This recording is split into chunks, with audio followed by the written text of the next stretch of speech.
c'était important pour moi d'être là et c'est important aussi pour le ministre de l'Agriculture qu'on ait fait ce lancement ensemble quelques mois après le cyclone Irma et Maria, mais aussi quelques années, puisqu'en 2016 ou très peu de temps après aussi le cyclone de Mathieu, nous ne l'oublions pas, donc on se relève de 2 cyclones en Martinique et en Guadeloupe. Michel Fayad qui va donc venir prendre possession du diplôme pour une médaille d'or pour le rhum agricole de la Martinique Vieux, Saint-James, 42 degrés.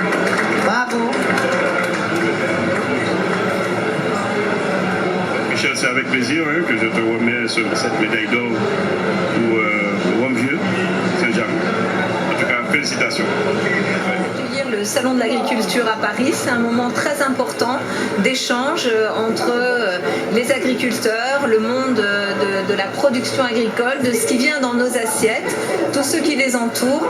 Toutes les collectivités territoriales sont ici présentes aussi, donc c'est une grande fierté pour moi d'être là. C'est toujours un moment où on apprend beaucoup dans la discussion. Il y a ici des femmes et des hommes, des entrepreneurs. Les agriculteurs sont des entrepreneurs qui se battent pour améliorer leur production, pour améliorer les échanges, et je suis vraiment à leur côté.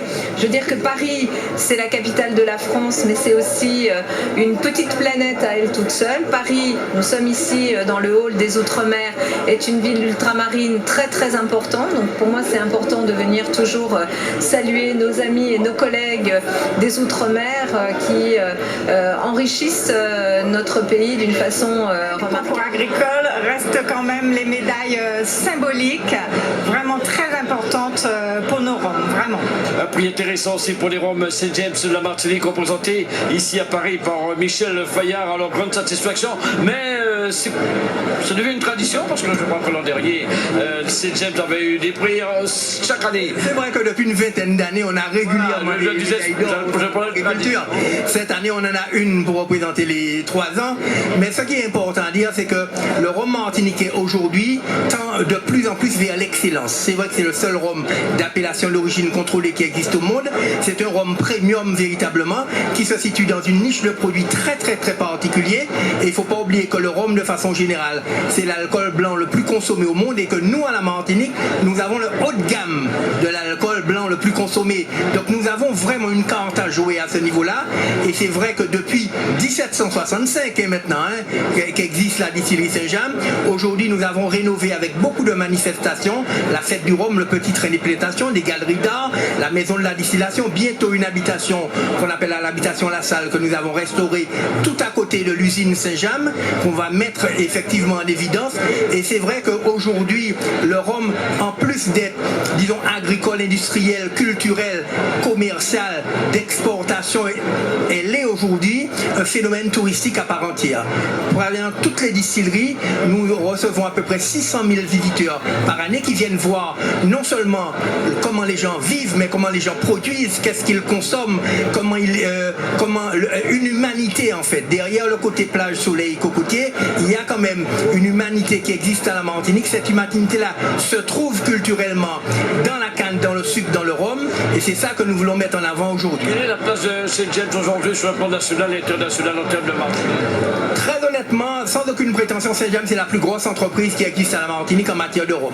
On produit à peu près 4 millions de litres de rhum par année. On est vendu dans à peu près une centaine de pays dans le monde, le Japon, l'Australie, les États-Unis, tous les pays d'Europe, tous les pays de la Caraïbe, tous les pays d'Amérique du Sud. Et c'est vrai que nous avons une renommée, nous avons, disons, une vitrine à montrer. Et aujourd'hui, nous nous associons avec le comité martiniquais du tourisme pour voir dans quelle mesure nous aussi, nous ne pouvons pas valoriser le produit martinique avec un produit haut de gamme qui est le rhum, qui n'est pas seulement pour boire, mais qui est aussi pour offrir. Et c'est vrai que nous nous inspirons beaucoup de ce que fait l'Écosse pour son whisky aujourd'hui, c'est-à-dire que nous mettons le rhum en avant sur la destination Martinique, qui est, si vous voulez, l'histoire même de la Martinique qui a commencé par là, et la culture martiniquaise qui s'est basée sur cette histoire. Vous pourriez être historien.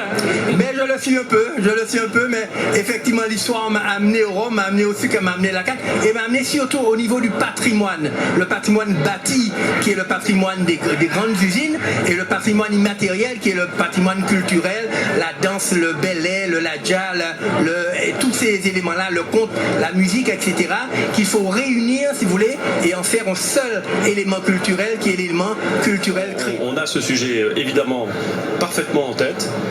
On a dans ce gouvernement l'exigence du réflexe ultramarin, du réflexe des Outre-mer.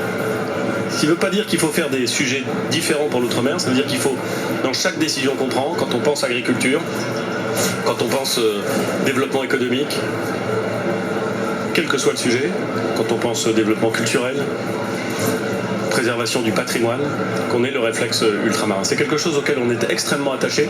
Et je pense que si vous regardez l'action du gouvernement, vous voyez que sujet après sujet, on a cette exigence en tête. Merci, monsieur le Président.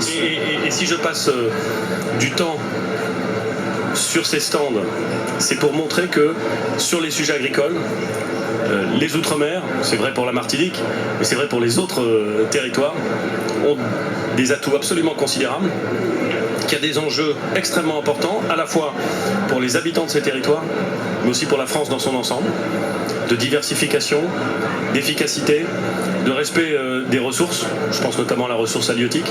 Donc c'est vraiment quelque chose qui nous tient à cœur et l'idée d'y passer du temps, c'est pas simplement parce que c'est agréable, parce que je suis reçu formidablement bien comme toujours, mais c'est aussi parce que je veux montrer à l'ensemble des Français qu'il y a là quelque chose qui se joue et qui est essentiel pour l'ensemble du pays.